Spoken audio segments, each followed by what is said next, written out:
نحمده ونصلي على رسوله الكريم اما بعد اعوذ بالله من الشيطان الرجيم بسم الله الرحمن الرحيم يا ايها الذين امنوا اتقوا الله وقولوا قولا سديدا قال النبي صلى الله عليه وسلم الصدق ينجي والكذب يهلك صدق الله العظيم وصدق رسوله النبي الكريم۔ عزیز طلباء کرام، آج کے ہمارے درس کا جو موضوع ہے وہ ہے جھوٹ۔ جھوٹ کے بارے میں یہ سمجھ لیں اصل میں جھوٹ کہتے کسے ہیں؟ جھوٹ کہتے ہیں جو کام خلاف واقع ہو، خلاف واقع بات کو یا کام کو بیان کرنا، یہ جھوٹ ہے۔ یعنی ایک کام ماضی میں ہوا نہیں اور اسے بیان کرنا کہ یہ کام ہوا ہے، یہ جھوٹ ہے۔ یا ایک کام میں نے کیا نہیں اور اسے میں بیان کروں تو یہ جھوٹ ہے۔ تو یاد رکھیے، جھوٹ شریعت میں بہت بری چیز ہے، اللہ کو ناراض کرنے والی چیز ہے اور اللہ کے نبی صلی اللہ علیہ وسلم کو ناراض کرنے والی ہے۔ جھوٹ کبیرہ گناہ ہے، اور جھوٹ کبیرہ گناہ ہے۔ کبیرہ گناہ اس گناہ کو کہتے ہیں کہ کوئی شخص توبہ نہ کرے تو اس وقت تک معافی نہیں ہے۔ اگر بغیر توبہ کے اس کی موت ہو گئی تو آخرت میں اللہ رب العزت اس بارے میں پکڑ کر لیں گے۔ اللہ رب العزت نے قرآن مجید میں ارشاد فرمایا، جو آیت آپ کے سامنے تلاوت کی گئی، اللہ فرماتے یا ایھا الذین آمنوا اتقوا اللہ وقولوا قولا سدیدا، اے ایمان والو تم تقوی پرہیزگاری اختیار کرو اور سیدھی بات کہو۔ یہاں اللہ رب العزت نے عام انسانوں سے خطاب نہیں کیا بلکہ صرف اپنے لوگوں سے خطاب کیا، یعنی مسلمانوں سے خطاب کیا۔ مسلمانوں سے اللہ مخاطب فرماتے اے ایمان والو تم گناہ سے بچو اور سیدھی بات کہو، گول مول بات نہ کرو، جھوٹ نہ بولو، سچ کی پابندی کرو، سچ کو اختیار کرو۔ تو اللہ رب العزت نے بطور خاص مسلمانوں کو ترغیب دی ہے۔ اس کی وجہ یہ ہے کہ اللہ صرف مسلمانوں سے مخاطب کیوں ہے؟ اس کی وجہ یہ کہ جھوٹ مسلمانوں کا شیوا نہیں ہے، جھوٹ اسلام کی تعلیم نہیں ہے۔ مسلمان جھوٹ بول ہی نہیں سکتا۔ جس کے دل میں ایمان ہو وہ جھوٹ نہیں بول سکتا۔ دل میں یا ایمان ہوگا یا جھوٹ ہوگا، دونوں ایک جگہ نہیں رہ سکتے۔ جس کے دل میں ایمان ہوگا وہ جھوٹ نہیں بول سکتا، اور جس کے دل میں جھوٹ ہوگا اس کے دل وہ ایمان صحیح ایمان والا نہیں ہے۔ کیونکہ نبی کریم صلی اللہ علیہ وسلم نے صاف لفظوں میں فرمایا، اللہ کے نبی صلی اللہ علیہ وسلم کا فرمان کہ اللہ کے نبی صلی اللہ علیہ وسلم سے پوچھا گیا کہ اللہ کے رسول یہ فرمائیے کہ مسلمان ہو اور بخیل ہو سکتا ہے، یعنی مسلمان کنجوس ہو سکتا ہے؟ تو رسول اکرم صلی اللہ علیہ وسلم نے فرمایا ہاں، مال کی محبت کی وجہ سے، دنیا کی محبت کی وجہ سے مسلمان کنجوسی کر سکتا ہے، کنجوس ہو سکتا ہے۔ دوسرا سوال اللہ کے نبی صلی اللہ علیہ وسلم سے پوچھا گیا کہ اللہ کے رسول صلی اللہ علیہ وسلم یہ فرمائیے کہ مسلمان بزدل ہو سکتا ہے؟ تو نبی کریم صلی اللہ علیہ وسلم نے فرمایا ہاں، ایمان کی کمزوری کی وجہ سے مسلمان بزدل ہو سکتا ہے، لڑ نہیں سکتا، اللہ کے راستے میں قربانی نہیں دے سکتا، ہو سکتا ہے ایمان کی کمزوری کی وجہ سے بزدل ہو سکتا ہے۔ لیکن جب نبی کریم صلی اللہ علیہ وسلم سے یہ بات پوچھی گئی کہ اللہ کے رسول یہ فرمائیے کہ مسلمان ہو، ایمان والا ہو اور وہ جھوٹ بول سکتا ہے، تو میرے نبی صلی اللہ علیہ وسلم نے فرمایا نہیں، مسلمان ہو اور جھوٹ بول دے، فرمایا یہ کبھی نہیں ہو سکتا۔ یعنی مسلمان ہر کام تو کر سکتا ہے لیکن جھوٹ نہیں بول سکتا۔ تو اس حدیث کی روشنی میں ہم اپنے گریبان میں جھانک کر دیکھیں کہ اللہ کے نبی صلی اللہ علیہ وسلم فرما رہے ہیں کہ جو ایمان والا ہوگا وہ کبھی جھوٹ نہیں بول سکتا۔ لیکن ہم اپنے روزمرہ کی زندگی میں دیکھتے ہیں کہ جھوٹ تو ہمارے اندر ایسا رچ بس گیا ہے کہ جھوٹ سے نکلنے کو ہم تیار نہیں ہیں۔ یاد رکھیے، نبی کریم صلی اللہ علیہ وسلم نے فرمایا الصدق ینجی والکذب یہلک، کہ جھوٹ ہمیشہ ہلاک اور تباہ کر دیتا ہے انسان کو، اور سچ ہمیشہ نجات دیتا ہے۔ اس لیے ہم تباہی سے بچیں اور سچ کی طرف آئے، سچ کو اختیار کریں، اللہ رب العزت خیر و برکتیں اتاریں گے، اللہ ہمیں ہر مشکل سے نکال لیں گے۔ اس پر ایک واقعہ میں آپ کو سنا دیتا ہوں۔ حجاج ابن یوسف کے دور میں، حجاج ابن یوسف اسلامی تاریخ کا ظالم ترین بادشاہ گزرا ہے، جس کے ہاتھ سے کوئی بھی نہیں بچ سکا۔ ایک دو واقعہ ایسا ملتا ہے کہ اس نے قتل کا ارادہ کیا ہو اور پھر اس کو معاف کر دیا ہو۔ اس میں سے ایک واقعہ ابن الخراش کا ہے۔ ابن الخراش ایک بہت بڑے بزرگ اس دور میں موجود تھے۔ ان کے دو بیٹے تھے، ان کے دونوں بیٹوں نے حجاج ابن یوسف کے خلاف بغاوت کر دی۔ جب حجاج ابن یوسف کے خلاف بغاوت کی تو حجاج ابن یوسف نے قتل کا حکم دے دیا۔ تو یہ دونوں بیٹے، ابن الخراش کے دونوں بیٹے شہر چھوڑ کر کہیں چلے گئے، کہیں روح پوش ہو گئے، بھاگ گئے۔ کچھ عرصے کے بعد یہ اپنے گھر واپس لوٹ آئے۔ جب یہ اپنے گھر واپس آ گئے جو حجاج ابن یوسف کو خبر مل گئی کہ ابن الخراش کے دونوں بیٹے واپس آ گئے ہیں، تو حجاج ابن یوسف نے ابن الخراش کو بلایا اور اس سے پوچھا کہ سنا ہے کہ تیرے دونوں بیٹے واپس آ گئے ہیں، تمہارے دونوں بیٹے کہاں ہیں؟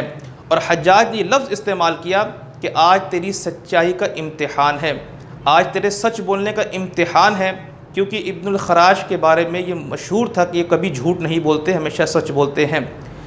ابن الخراش نے جواب یہ دیا کہ اگر میں سچ بولتا ہوں تو بیٹوں کی جان جاتی ہے، اگر جھوٹ بولتا ہوں تو ایمان جاتا ہے، تو میں نے ایمان کو اپنے پاس رکھنا ہے، بیٹوں کی جان جاتی ہے چلی جائے۔ انہوں نے سچ بتایا اور کہا کہ ہاں ابن حجاج، تجھے صحیح خبر ملی ہے، میرے بیٹے واپس آ گئے اور اس وقت میرے گھر میں موجود ہے۔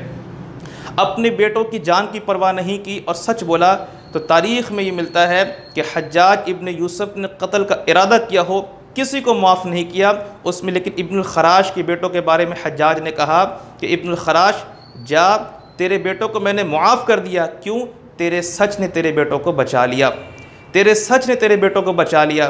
تو میرے عزیزوں، معلوم یہ ہوا کہ اللہ کے نبی کا جو فرمان ہے بالکل حق اور سچ ہے کہ الصدق ینجی والکذب یہلک، اس لیے ہمیں اس کی پابندی کرنی چاہیے اور سچ کو اختیار کریں تاکہ اسلام غالب ہو جائے، کیونکہ اگر ہم جھوٹ بولیں گے، اسلام کے اندر جھوٹ کی پابندی ہے کہ جھوٹ نہیں بولنا، لیکن جب ہم جھوٹ بولیں گے تو جو غیر مسلم ہے وہ اسلام پر اعتراض کرے گا، ہماری ذات پر اعتراض نہیں کرے گا کہ میں نے جھوٹ بولا ہے یا مسلمان نے جھوٹ بولا ہے، بلکہ وہ اعتراض کرے گا کہ شاید مذہبی ایسا ہے، تو ہماری وجہ سے اسلام بدنام ہو، ہماری وجہ سے دین بدنام ہو، ایسا نہیں ہونا چاہیے۔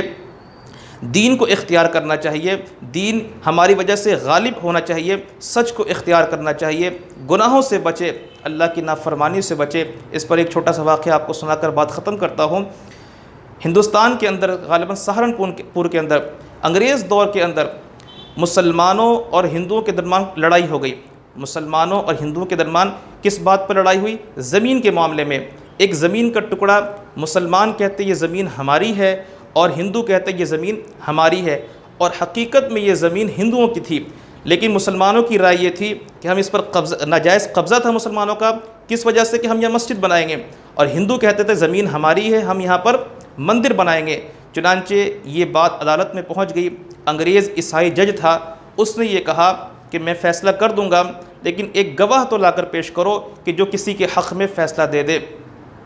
ہندوؤں نے اس وقت غالباً مفتی محمد حسین مسلمان مفتی تھے، ان کا ہندوؤں نے نام لیا۔ ہندوؤں نے کہا کہ ان کو بلاؤ اور یہ گواہی دیں گے یہ زمین کس کی ہے۔ جب مفتی محمد حسین رحمۃ اللہ علیہ کو بلایا گیا تو انہوں نے کیا گواہی دی؟ انہوں نے کہا کہ جج صاحب، حقیقت میں یہ زمین ہندوؤں کی ہے، مسلمانوں کی نہیں ہے، مسلمانوں نے ناجائز قبضہ کیا ہے۔ مسلمان تو پہلے بہت خوش ہوئے کہ ہمارا مسلمان گواہی دینے آ رہا ہے، وہ ہمارے حق میں گواہی دے گا، لیکن مفتی محمد حسین نے ایمان کی حفاظت کی، سچ بولا، جھوٹ نہیں بولا، اور چاہے زمین جاتی ہے چلی جائے، اگر کیس مسلمان ہار جائے، سچ کی پرواہ کی۔ اس وقت مسلمان تو کیس ہار گئے، لیکن جج نے جو بات کی ہے وہ بتانا چاہتا ہوں۔ جج نے اس وقت یہ بات کی کہ مفتی محمد حسین، مسلمان تو کیس ہار گئے لیکن اسلام جیت گیا، مسلمان ہار گئے، اسلام جیت گیا، اس لیے ہم نے اپنے قول سے، اپنے فعل سے، اپنے عمل سے اسلام کو زندہ رکھنا ہے، اسلام غالب رہے تو پھر اللہ رب العزت کی خیر و برکتیں ہیں۔ اس لیے جھوٹ سے بچنا، اللہ رب العزت نے جھوٹ پر سخت پابندی لگائی ہے۔ اللہ بہت ناراض ہوتے جو شخص جھوٹ بولتا ہے۔ حدیث پاک میں موجود ہے، کوئی شخص لہسن یا پیاز کھا کر مسجد میں چلا جائے تو فرشتوں کو اس کی بدبو سے تکلیف ہوتی ہے، لیکن جب کوئی مسلمان جھوٹ بولتا ہے تو فرشتوں کو صرف تکلیف نہیں، فرشتے بلکہ اس کے منہ کی بدبو سے، جھوٹ کی بدبو کی وجہ سے 3 میل اس بندے سے دور ہو جاتے ہیں، 3 میل اس آدمی سے دور چلے جاتے ہیں۔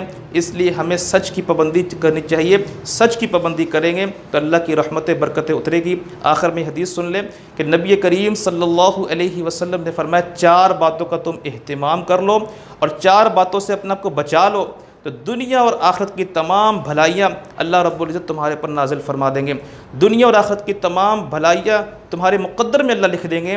4 باتوں کو تم اپنا لو اور 4 باتوں سے تم پرہیز کر لو۔ نمبر 1، امانت کو اختیار کر لو، کسی کو دھوکہ نہ دو، امانت کو اختیار کر لو، بے ایمانی نہ کرو، دھوکہ نہ دو، فراڈ نہ کرو۔ فرمایا امانت اختیار کرو، دھوکہ نہ دو۔ نمبر 2، رزق حلال کی پابندی کرو، حرام نہ کھاؤ، سود سے بچو، جوئے کی کمائی سے بچو، فراڈ کی کمائی سے بچو، دھوکے کی کمائی سے بچو، رزق حلال کی پابندی کرو، حرام سے اپنے آپ کو بچا لو۔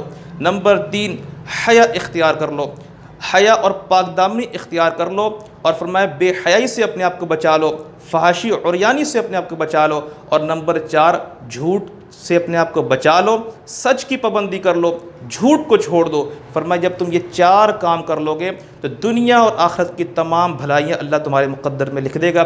اس لیے ہمیں چاہیے کہ ہم سچ کی پابندی کریں، اپنا نقصان ہوتا ہے ہو جائے، جان جاتی ہے چلی جائے، مالی نقصان ہوتا ہے ہو جائے، ایمان پہلے ہے، اللہ اور اس کے رسول کا حکم پہلے ہے۔ اس لیے ہمیں سب کچھ قربان کر کے اگر اللہ اس کا رسول راضی ہو جائے تو یہ نفع کا سودا ہے، سب کچھ حاصل کر لیا، لیکن اللہ اور اس کے رسول کی حکموں کی خلاف ورزی کر لی تو یہ بہت گھاٹے کا سودا ہے۔ اس لیے ہمیں اللہ اور اس کے رسول کے حکموں کے مطابق زندگی گزارنی چاہیے، سچ کے مطابق زندگی گزارنی چاہیے۔ اللہ تعالیٰ سے دعا ہے کہ اللہ تعالیٰ ہمیں اخلاص کے ساتھ نبی کریم صلی اللہ علیہ وسلم کی تعلیمات پر عمل کرنے کی توفیق عطا فرمائے۔ وآخر دعوانا ان الحمد للہ رب العالمین۔